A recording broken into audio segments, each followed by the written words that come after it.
Good morning. This is our first Uncovering Vocation chapel talk of the semester. We will continue to do these the second and fourth Tuesday of every month. So in 2 weeks, Ryan Holland, our Dean of Arts and Science, will be doing one that will probably be okay. We'll find out. So you'll continue throughout the semester, you'll continue to get to hear little components of stories of vocation from our members of our staff and our faculty.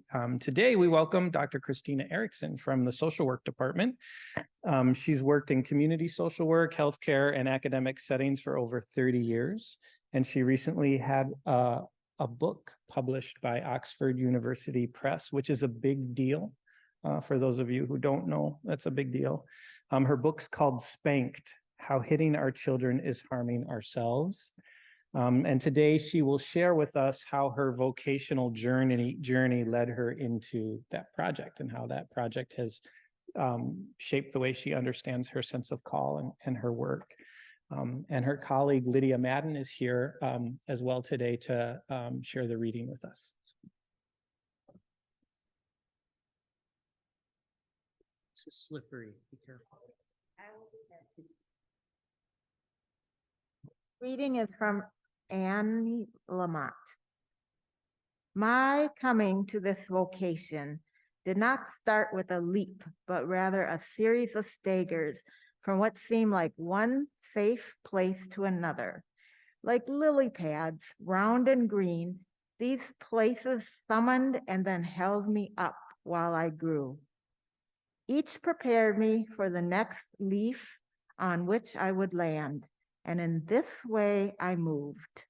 I can see how flimsy and indirect a path they made, yet each step brought me closer to the verdant pad on which I stay afloat today.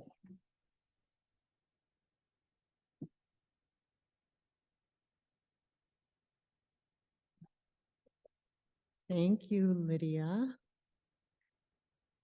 Good morning.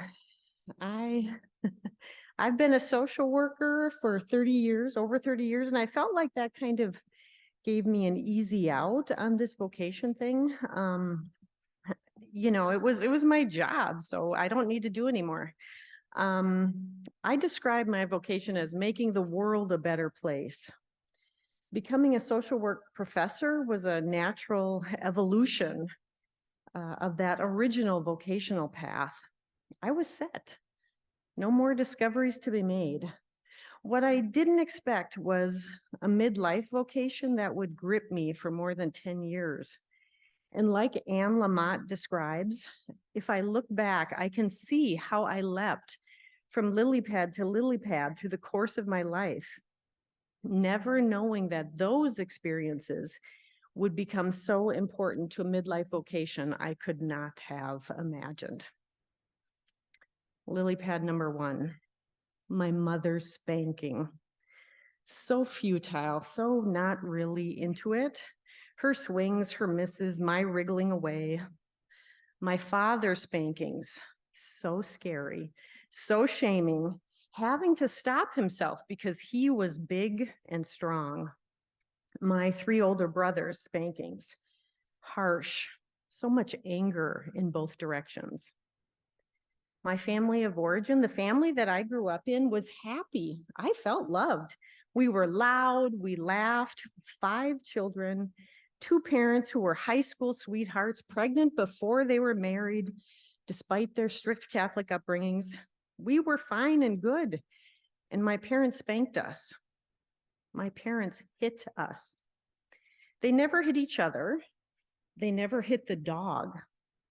But spanking a child on the butt, that was acceptable anytime, parental decision alone, no child input needed. In spanking, the perpetrator is always right, and the victim is always wrong. Lily pad number 2, my high school boyfriend. We met in the tennis module of gym class.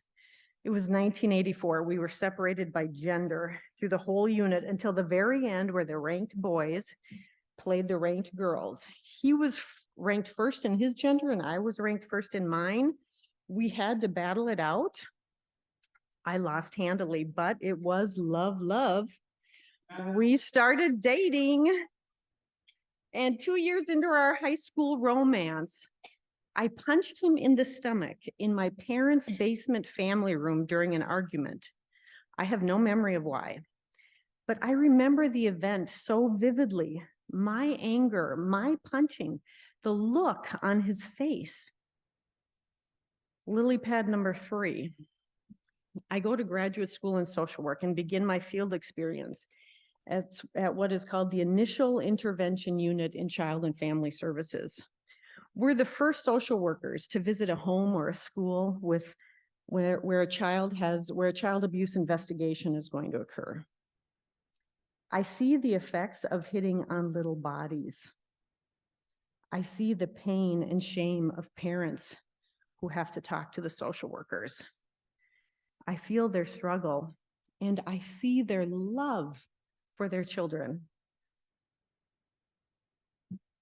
Lily pad number 4. I'll read you a little section from my book. The first time I remember wanting to use physical punishment, what most people would call a spanking, with my 2 daughters was when they were around 2 and 4 years old. I was in the kitchen, frantically answering the phone and getting dinner ready at the same time before their dad got home from work to tag team parental duties with me so I could race out the door into rush hour traffic for a meeting across town, probably to make the world a better place, mind you, in my head, yeah. So the girls were in the living room playing amiably, last I had looked. Despite my loud, hurried clattering in the kitchen, I could hear an argument brewing between them. The purple ponies are mine, Sonia's tiny 2-year-old voice trailed into the kitchen. I changed my mind. I want the purple one now, her big sister Mia's louder voice followed. Girls, I called from the kitchen, there are more than enough ponies for both of you. You need to share, please. Repeat variations on this ineffective tactic numerous times over several minutes. Their bickering intensified as my attempts to distract and reprimand went unheard. Dropping, or maybe I threw down the spatula, I charged into the living room bellowing, "That is enough." My hand was raised, my eyes were wide, my voice was loud enough to startle me. It was a level of anger I hadn't remembered I could get to.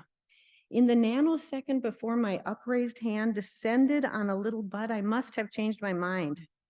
Instead of spanking them, I grabbed a tiny wrist in each of my hands, dragged one daughter into their shared bedroom and the other one into my bedroom, and I slammed the doors. I suddenly saw that if I hit my kids, it was the same as hitting my high school boyfriend back in 1986, who was the parent of these kids, by the way. We made it through. If I hit them too, I would be a person who hits, and I would be the face of modern domestic violence. Lily pad number 5. I am captivated by spanking now. I cannot stop thinking about it. It's almost obsessive. It's like a veil has been removed and I begin to see spanking everywhere. I'm at the park and I see a child spanked for hitting his brother when it was really the little brother who hit the other brother first, the spanked brother first. My friend tells me why she spanked her child and I am supposed to be supportive. On the news, the child dies from injuries from their parents' discipline. My perspectives on my children are clearer, and I begin to see that my own fears and frustrations are shadowing my perspectives of who they are and how they behave. Were they really naughty, or am I scared or ashamed or perplexed? I start writing my thoughts down. Lily pad number 6, this place, Augsburg, Ergo. Glad Dixie is here. Undergraduate research and graduate opportunity program. I decided I need to learn about spanking through frameworks that I understand, and that means research. Through Ergo, check Ergo out, this is a blatant commercial. I mentored a paid student researcher, and together we studied the history of school corporal punishment. From the 1600s leading up to its current use today, 19 states allow paddling in schools with a stick. I was really obsessed now. The student and I get an additional ergo-funded research project, and we do a policy analysis of those 19 states and the corporal punishment laws that they have. Lily pad number 7. I keep writing what I see and what I hear and what I learn. I start gathering literature, and before I know it, I've got sections and chapters, and I think I have crafted a book proposal. I submit it and it's accepted for publication. Lily pad 8 is my sabbatical. I go all out now. Lit review, 10 30-page papers. I cannot wait to write. I smile while I write. Like, I am totally jazzed about this. My midlife vocation makes me so happy.